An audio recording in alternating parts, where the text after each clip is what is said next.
Well, I want to tell you a story about an 84-year-old man. And he said to his wife, he said, Martha, when we got married, he said, I lost my job. But Martha, you stayed with me all throughout those difficult times. And Martha, I was drafted in the Army, and I went into the Army with high hopes, and there was some trepidation, and I got wounded, and I lost the use of my left arm. But Martha, you stayed with me through that time in the Army and my woundedness. He said, Martha, then we went out and bought our first vehicle together. It was a van, and we had great hopes that we would fill it with children. And he said, I had the van for 3 days, and somebody careened off the highway and totaled our van. And Martha, you could have been so angry at me, but you weren't, and you accepted that, and all things were well. He said, Martha, then I lost all of our money in a Ponzi scheme. And we barely have enough money now that we can even put food on our table.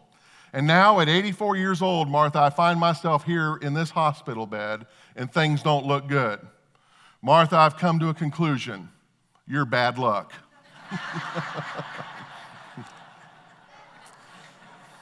Okay. So I have a question to start us this morning. And that question is life at an extreme for you right now? Are you beginning to think it's time to just go and quit? Are you thinking that life is just not what you want it to be? You know, we've been in a season of revival, and we've been talking a lot about how we grow more in our faith and what it means to be empowered by that faith. And I also think that part of a season of revival is to address some of those things that go on in us, as well as how our faith can be perfected, so to speak, in those times of valleys and trials.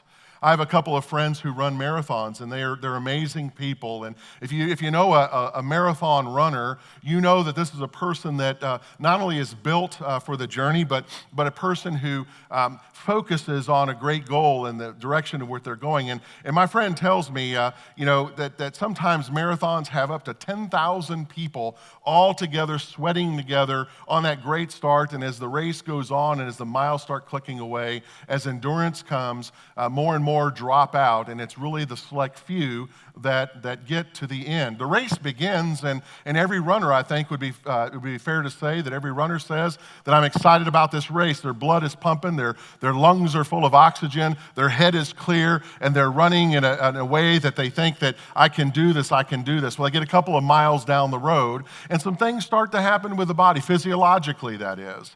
The body begins to start having aches and pains. The feet begin to cramp up. You start having stabbing pains inside of your sides, and your breathing becomes labored. You begin to perspire more, and you slightly become dehydrated. And runners will tell you that this is that season that if you're not careful, it's what they call hitting the wall, that now is the time when all these things start getting rough for you, even though you know there's a great prize at the end, that when things are getting rough, they'll tell you hitting the wall, that this is the point where a lot of people will just drop out. They'll just quit.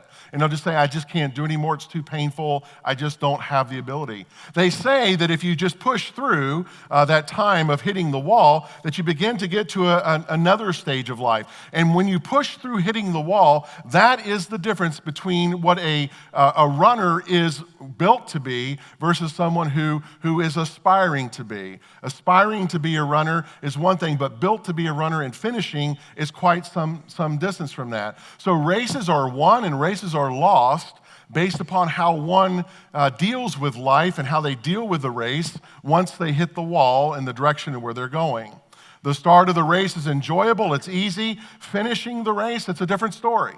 It's exactly hard work, and finishing well is what counts. It's not how quickly one starts. It's not how far up in the line that one starts. It's not really how you start a race or how you start life. It's how you finish. And the same goes for life itself, that how we finish life is more important than, let's say, how we start life. Our spiritual life is very similar to this. It's a journey. Our spiritual life is filled with peaks and it's filled with valleys. Our spiritual life is filled with lots of emotional qualities that go into that. Our spiritual life deals us some great blows and allows us to celebrate some great triumphs. The difference in a solid spiritual life is that when we're knocked down, Someone who is pursuing an authentic faith finds the means to get back up and continue on with the journey of which they have begun. You hit the wall, and there's nothing left inside of you that wants to finish. And the spiritual life says that maturity comes when we realize that finishing is really the greater goal than starting the race. The great North Carolina basketball coach, Jim Valvano, lost his life to cancer many years ago. But Valvano said that the 6 most important words that you can ever learn in life are, don't give up, never give up. And he said that to his team, but more importantly, he said that as a life testimony, as he knew that his life was soon to be lost to the bout of cancer. Here's what an anonymous writer wrote. An anonymous writer said, today, Satan will try to stop you. Keep going. Fear will tell you to give up. Keep going. Doubt will produce clouds over you. Keep going. Today, you just might feel tired and down. Keep going. Jesus said, if you endure, you win. It's how you end, not how you begin. Keep going. Jesus won the victory. The race has already been won, and just hold on until your lap is done. If you can only endure the hardship and pain, if you can only withstand the doubts and rain, keep going. If you can persevere when everyone lets you down, if you refuse to quit, then you will get your crown. That sums it up, doesn't it? That's pretty good theology. That's pretty good life lessons, that it is the ability to not quit when everything else is going on around you, to stick with that. We find out what this really means when we go to the brother of Jesus, James. And James writes in chapter 1 these words, and I'm reading from the Message translation. Listen to what he has to say. Consider it a sheer gift, friends, when tests come and challenges come at you from all sides. So what he's saying is when you are overwhelmed by what life is throwing at you, consider it a sheer gift. You know that under pressure, your faith life is forced into the open, and it shows its true colors. Who we are as a people of faith is clear whenever the odds are against us, and how we perceive the direction ahead is a reflection on what it is that we truly believe, he's telling us. So don't try to get out of anything prematurely. Let it do its work so that you can become mature, well-developed, not deficient in any way. Mature, well-developed, and not deficient in any other way. Here's what he's saying. In 24 hours, anything can happen. In a 24-hour day, lots of things can happen and lots of things will go wrong. In a 24-hour day, you can quickly go from a life of contentment, a life of peace, a life of prosperity, a life of joy, immediately into one that is filled with unknown, chaos, and uncertainty. James says that these things come and go. They will come, but they will also go. It's what I call the thorns in life. What are the thorns in life? Those prickly things that happen to us that don't feel very good. Those prickly things that catch us off guard. It's those things that we're not anticipating, that come out from left field, that come at us with surprise, that knock us off of our feet, that take the breath out of our lungs, that bring the greatest sense of disappointment and awe of, wow, where did that come from? These are the challenges that life brings. And therefore, James prepares us that life is like a wilderness. And through that wilderness, we often find ourselves moving into that. There are times in the wilderness when we find ourselves no longer having the gusto to go for it, no longer having the desire to complete that which we have begun, no longer wanting to keep on the path that God has had. Wrecked health, financial hardships, divorce, family relationships, unemployment, bankruptcy, failed practices, all of those things contribute to those wilderness experiences that constantly plague us in our lives. And the question becomes, what is in us to be able to face what the next day can bring? And will we face it with courage, or will we throw in the towel and quit? The prophet Isaiah foretells a time when the grape harvest will be depleted. He says that the coming times will be difficult. The grape harvest will fail, and the harvest of the land will not be coming. He writes and he says farmlands are going to be decimated. They're going to be overgrown with thorns and briars. The devastation that the prophet proclaims, and he says that the people will leave the cities and fortresses, and what they know to be a complacent life will soon be filled with thorns and briars. The people to whom Isaiah writes have forgotten some important truths. In the midst of life's struggles, in the midst of the battles that we find ourselves in, they have forgotten to embrace the promises that have been made by God. And those promises are that God is a mighty fortress, that God walks beside us, that God protects us from total devastation and destruction, that the battle has already been won, that whatever life brings, that somehow we can muster the courage to look it in the eye and say, bring it on. James also says, as you know, we consider those blessed who have persevered. Here's what he says by that. He says that you will not receive a blessing unless you find yourself in a curse. You will not persevere unless there is a trial in your life. There cannot be any victories unless there are battles. There can be no peaks without valleys. If you want a blessing, James says, you must be prepared. You must be prepared to carry the burden and fight the battle to the end. Two things I want you to remember today that I truly believe comes out of James's words, Isaiah's words, and even Jesus' words. The first piece is when you want to quit, remember the word patience. Say that word, patience. You know, I've said to you that I'm probably the most impatient person. I know that. I claim it. I've named it. I understand it. I don't run from it. And God is working on that with me. But the whole point is that patience has to be more than a virtue. Patience is a path to blessing and spiritual maturity. The question becomes, how patient are you? Where is it in life that presses you in the issues of patience? Where are you tinkered with when it comes to those times of patience? Patience is an important gift from God. Paul says that it is one of the Spirit's fruit, that patience is part of that. And here is the secret to endurance. Here is the secret to pushing through, to finishing the race when things are tough, that God is producing a harvest in your life. Too often we think when we're in the valley, too often we think when life is kaput, too often when we think that everything has gone wrong with us, we forget that God is producing a harvest in your life. He wants the fruit of the Spirit to grow only in the way in which it can happen. And how does the fruit of the Spirit grow? It grows through the challenges and the troubles that we face in life. Instead of growing impatient with God and with ourselves, we must be yielding ourselves. We must yield ourselves to grow. We must be like spiritual farmers, ready for a harvest that comes. After the disciples reveal that they are convinced that he has come from God, and they say that to Jesus, the Lord replies, "The Father is with me." He says, "I've told all of you this so that trusting me, you will be unshakable and assured, deeply at peace. And in this godless world, you will continue to experience difficulties. But take heart." Listen to what Jesus said. Take heart.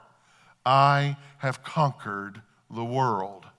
Jesus Christ has conquered the world, which means that no matter what the world brings, he has conquered it. And because he says that he does not leave us as orphans, but that he calls us unto himself, we too have the ability to know that the things that plague us in our life, that through the strength, the love, and the power of Jesus Christ, that we can conquer it as well. When we get into those situations that test us, the situations that taunt us, that hurt us, that discombobulate us, we seem to get into those situations, and our first response is we want to wave the white flag. We want to surrender. We feel defeated.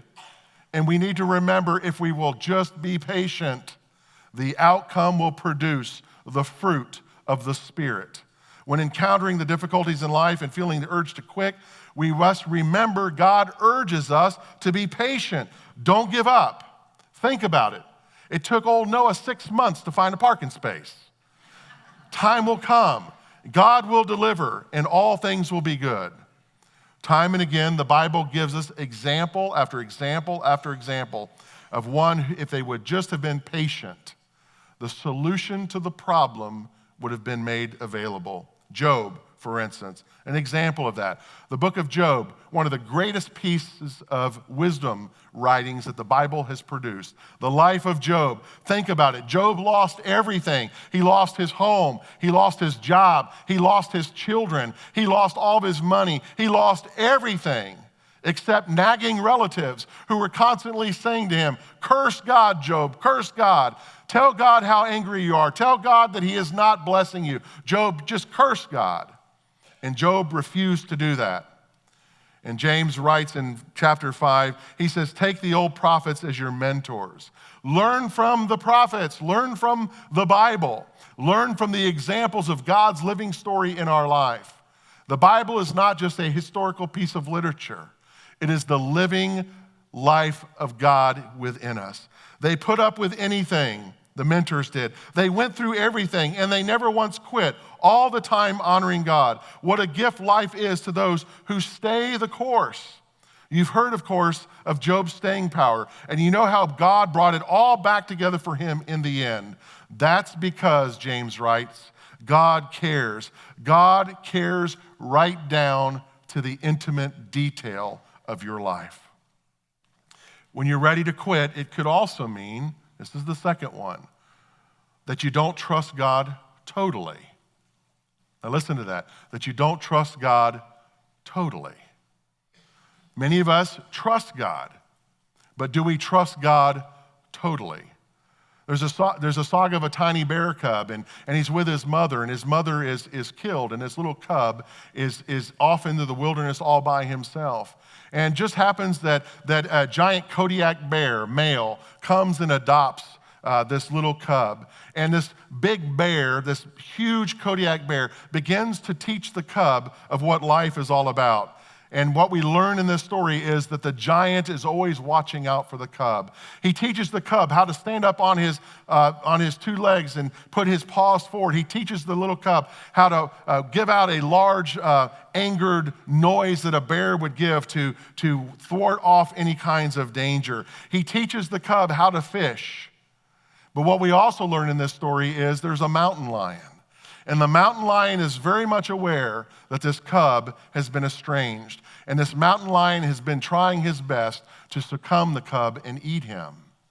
The story goes on that through all this training and all, that the big Kodiak bear has to leave the cub alone for a while. And when he leaves him alone, the mountain lion sees the opportunity. And he comes and he pounces or prepares to pounce on the little cub. So the little cub does exactly what his father teaches him. He gets up on his hind legs and he throws his paws out, and he goes to let out a huge roar like the Kodiak would do, but it comes out as a small squeak. And the cub realizes as the mountain lion is not impressed. As the mountain lion continues to stalk him, the cub realizes that day he is going to die in the wilderness. The mountain lion makes his move, and he sees the tiny cub that is there, and the cub realizes that life is about loss. And just before the mountain lion makes his move, the mountain lion stops.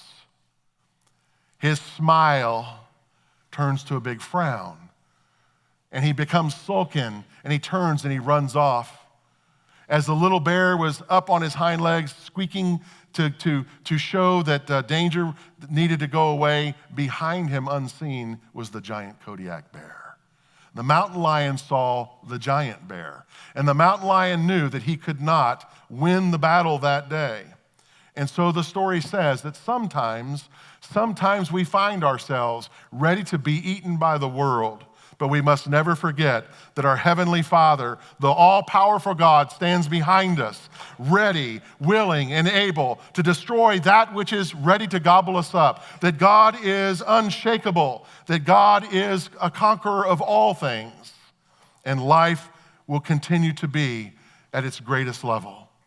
Dallas Willard, a wonderful Christian theologian, he writes that Jesus lived a life of utter trust because he understood that the Father was unfailingly competent and wholly devoted. Jesus knew that the Father was competent and unfailing, wholly devoted. Here's the striking result. With this magnificent God positioned among us, Willard writes, Jesus brings the assurance that our universe is a perfectly safe place to be. I don't know what world he's living in, but I know what world I'm living in. Christians are being beheaded almost daily. Poverty continues to run rampant. The have-nots continue to increase as those with the top continue to increase their wealth. We began to see all of these things, shootings in our schools, cars careening off at homecoming parades, killing innocents, violence, disease, all of these things blanket the world. How in the world can Dallas Willard, a wonderful theologian, write that the world is a great place, that the world is one in which God is fully overpowered or in power and fully in control? We have lions' dens and furnaces that confront us every day. We have Pharaoh's armies running down upon us as we try to cross the Red Sea. Is this the kind of world of which we think? What happened to the safe world in which we are supposed to live? It is really true. Our universe is a perfectly safe place for us to be. Not because troubles and problems won't come, but because, as the Apostle Paul said, who will separate us? Who will separate us from the love of Christ? Will hardship separate us? Will distress? Will persecution? Will famine? Will nakedness? Will peril? Will sword? Will any of the things that we are confronted with in life, will they separate us from the love of God? Paul writes with great indignation, and he says, no, nothing can separate us from the love of God. The worst events of the world that it can unleash upon us are totally powerless when it comes to the love of our Almighty God. And the things that we think can destroy us cannot, because God is our firm foundation. Matthew tells us the story of Jesus and his followers in a boat. And as they are there in the boat, and a squall comes on the Sea of Galilee. And at any moment, the Sea of Galilee can be overcome by gale force winds, and fisher boats and all of those that are in it will be scrambling for their lives. And at a moment's notice, and one of those comes and it begins to toss this tiny fishing vessel left and right, and water is coming over. And the disciples are crying out and asking God to please do something. But more important, Jesus, why are you asleep in the bottom of the boat when this is happening? They had faith in Jesus, but they did not have the faith of Jesus. There's a big difference. Having faith in Jesus and having the faith of Jesus. The disciples began to see and understand what the Apostle Paul would later on write as the peace of Christ. The peace, as the other writers say, that goes beyond all human understanding. A peace that overwhelms us. They begin to see what life is like in the faith of Jesus. And that's the question I want to leave us with today. How would your life be different if instead of having faith in Jesus, you had the faith of Jesus? How would your life be different as you confront the prickly thorns and the challenges that come to derail your life if you began to see that God is powerful, that in the midst of the tragedy, God is creating fruit in you? What difference would it make in your life if all the things that were happening, you realized that they are not long-term, but solely short-lived? The writer of Proverbs says this: trust God from the bottom of your heart. Don't try to figure out everything on your own. Isn't that what we do? We try to figure out everything on our own. Listen for God's voice in everything that you do. Everywhere you go, He's the one who will keep you on track. Listen closely with what I want to say. Every one of us, one day will find a reason as to why we need to quit. Whether it's quit life, quit a vocation, quit a marriage, quit nurturing our kids, quit taking care of our parents at our age, whatever it is. You can't avoid all the things that are going to come along your journey. The difference is we must be prepared. You must be prepared that when those things come, to not merely only have faith in Jesus, but proclaim the faith of Jesus. Remember, there will always be a blessing found in life's tumultuous events. There will always be a way to overcome. You can overcome. That's right. And any difficulty that comes in your life, you can overcome it. And when you see that, you will realize, like that little cub, you are never alone, but your great Father stands behind you ready.